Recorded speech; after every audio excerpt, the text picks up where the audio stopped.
Hello दोस्तों, नमस्कार। कैसे हैं आप लोग? उम्मीद करते हैं अच्छे से होंगे और आप लोगों का पढ़ाई अच्छा खासा से चल रहा होगा। फिर आज हम लोग फिर से पढ़ेंगे क्लास 10 का एक्सरसाइज 6.3 का क्वेश्चन नंबर 8। 7 तक पढ़ चुके हैं। आप प्लेलिस्ट में जाकर देख सकते हैं। आइए क्वेश्चन देखते हैं क्या कह रहा है। समानांतर चतुर्भुज ABCD की बढ़ाई गई भुजा AD पर स्थित E एक बिंदु है तथा BE भुजा CD को F पर प्रतिच्छेद करती है, तो दर्शाइए ABE समरूप हो CFB। मतलब इसमें भी समरूपता का ही नियम लगाना है। पहले ये कह रहा है कि ABCD एक चतुर्भुज है, समानांतर चतुर्भुज। तो समानांतर चतुर्भुज एक बनाना है। यहाँ पर एक समानांतर चतुर्भुज बनाते हैं।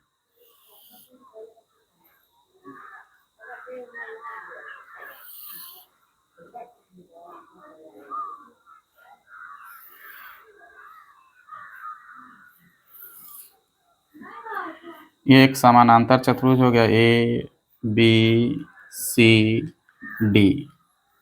जैसे जैसे बोल रहा है क्वेश्चन उस तरह से आप आकृति बना सकते हैं कि एक ABCD समानांतर चतुर्भुज है। बढ़ाई गई भुजा AD पर स्थित E एक बिंदु है। इसमें AD की एक बढ़ाई गई भुजा है जो बिंदु E तक बढ़ा। फिर कह रहा है कि तथा BE भुजा BE यानी B को E से मिलाना है। ये BE कह रहा है, तो B को E से मिलाना। ठीक है। CD को F पर काटती है, CD को F पर काट रही है, F पर काट रही है। ठीक है। प्रतिच्छेद करती है या काटती है, बात बराबर। तो दर्शाइए ये ABE। अब ABE खोजिए, इसमें कहाँ ABE यानी ये पूरा बड़ा त्रिभुज देख लीजिए, त्रिभुज बन रहा है। ABE समरूप है CFB। तब CFB खोजिएगा, CFB यानी ये छोटा। इस दो त्रिभुज को समरूप कर देना है। एक बड़ा है ABE, ये बड़ा वाला त्रिभुज, और एक CBF, इसको समरूप कर देना है। तो बहुत आसान है। देखिए इसमें जो दिया है पहले उसे लिखेंगे। हल में क्या क्या दिया है उसको लिखेंगे कि ABCD एक समानांतर चतुर्भुज है। ABCD एक क्या है? समानांतर चतुर्भुज है। समानांतर चतुर्भुज है, समानांतर चतुर्भुज है। अब इसमें क्या कह रहा है कि इसकी बढ़ाई गई भुजा AD पर स्थित E एक बिंदु है। बढ़ाई गई भुजा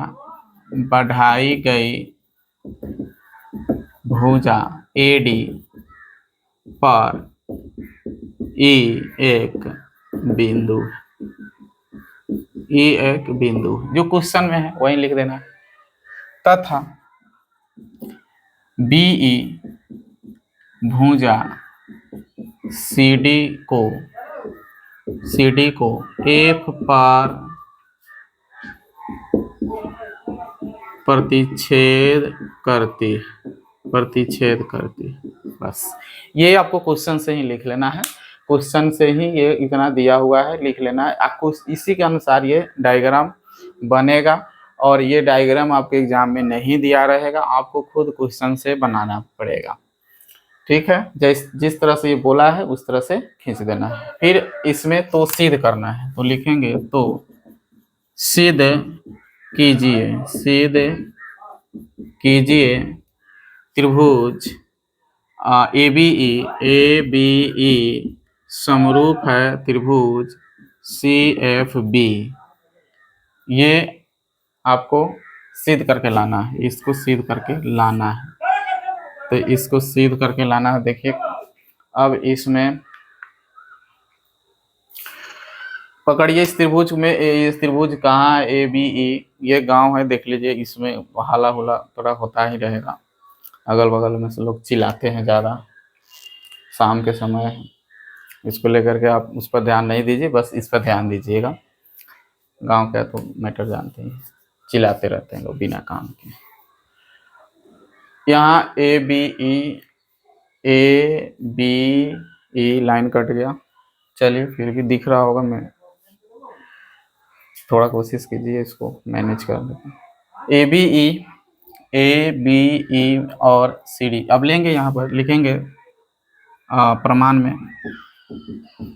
में लिखेंगे त्रिभुज ए बी ई तथा त्रिभुज सी एफ बी में। अब इस दोनों त्रिभुज में हमें क्या करना है ना, इस दोनों त्रिभुज में कोण बराबर कर लेना है, दो कोण बराबर कर लेना है, बस ये समरूप हो जाएगा। अब कैसे करना है बस थोड़ा सा देखना है इसमें कौन सा कोण बराबर होगा। तो देखिए ए बी ई और सी एफ बी इस दोनों में ये कोण जो आपको दिख रहा होगा समानांतर चतुर्भुज में, ये कोण और ये कोण आपका आपस में बराबर हो जाएगा इस दोनों त्रिभुज में, क्योंकि समानांतर चतुर्भुज है तो इसमें ना आमने सामने का कोण जो होता है बराबर होती है। ठीक है, ये कोण ये इस कोण के बराबर हो जाएगा। फिर और समानांतर चतुर्भुज में आप जानते हैं कि अगर समानांतर बोल दिया है, एक वर्ग भी बना देते हैं या एक आयत भी बना देते हैं, तो इसमें चारों कोण आपस में बराबर होगा। आप जान रहे हैं सब 90 डिग्री का होता है कि नहीं सब। अगर आप इस तरह से भी समानांतर चतुर्भुज बनाते हैं, इस तरह से भी बना सकते हैं आप, इस तरह से थोड़ा सा टेढ़ा, इसमें भी ये कोण इस कोण के बराबर हो जाएगा, ये कोण भी इस कोण के बराबर हो जाएगा। ठीक है, इसमें आमने सामने का कोण आपस में क्या हो जाता है, बराबर हो जाता है समानांतर चतुर्भुज खासकर ये होती है। ठीक है, तो यहाँ पर ये कोण इस कोण के बराबर, इस दोनों त्रिभुज में पकड़ना है कोण को, तो इस कोण के बराबर ये हो जाएगा। यहाँ लिख लेंगे आप कि कोण ए बराबर हो जाएगा कोण सी, कोण ए कोण सी के बराबर हो जाएगा, क्योंकि ये समानांतर चतुर्भुज है इसलिए कोण ए कोण सी के बराबर हो जाएगा। ठीक है, और फिर यहाँ पर ध्यान दीजिएगा एक चीज, ये समानांतर जब है, ये भुजा इस भुजा के समानांतर है, ये भुजा इस भुजा के समानांतर है, जैसे ये भुजा इस भुजा के समानांतर होगा तो ये बढ़ा है कुछ ऊपर तक, तो ये प्रतिच्छेद करती हुई रेखा, प्रतिच्छेद करती हुई, तो प्रतिच्छेद करती हुई जैसे ये होगा तो ये कोण इस कोण के बराबर हो जाएगा एकांतर कोण से। एकांतर कोण आप जानते हैं कि जेड ही बना रहा है, देखिए ये समानांतर है ये और ये समानांतर रेखाएं हैं, तो ये देखिए यहाँ से इस तरह जेड बना रहा है, जेड जैसे बनाता है तो उसके अंदर का कोण आपस में बराबर होता है, ये आपको बताए होंगे 9 क्लास में पढ़े भी होंगे आप। जैसे इस तरह से भी ले लीजिए, इस तरह से काट दीजिए, दो समानांतर रेखाएं जैसे इसके तीसरी रेखा प्रतिच्छेद करती है तो इसका एकांतर कोण ये और ये बराबर हो जाती है। अब कहिएगा जेड कैसे इसमें बनाइएगा, तो इस तरह से आप जेड बना सकते हैं कि नहीं, इस तरह से जेड बना रहे हैं ना, तो जेड के अंदर का देखिए कोण ये और ये, तो ठीक है इसी तरह से ये इस तरह से जा रहा है, जेड बन रहा है उल्टा, तो यहाँ पर ये अंदर का कोण है, इसके अंदर ये इस तरह से जा रहा है तो ये बना। ठीक है, एकांतर कोण से कोण ई बराबर हो जाएंगे कोण सी बी एफ के, सी बी एफ लिख सकते हैं कथी से, एकांतर कोण, एकांतर कोण। ठीक है, यहाँ पर भी आप लिख सकते हैं कि समानांतर चतुर्भुज है इसलिए समानांतर चतुर्भुज के सामने,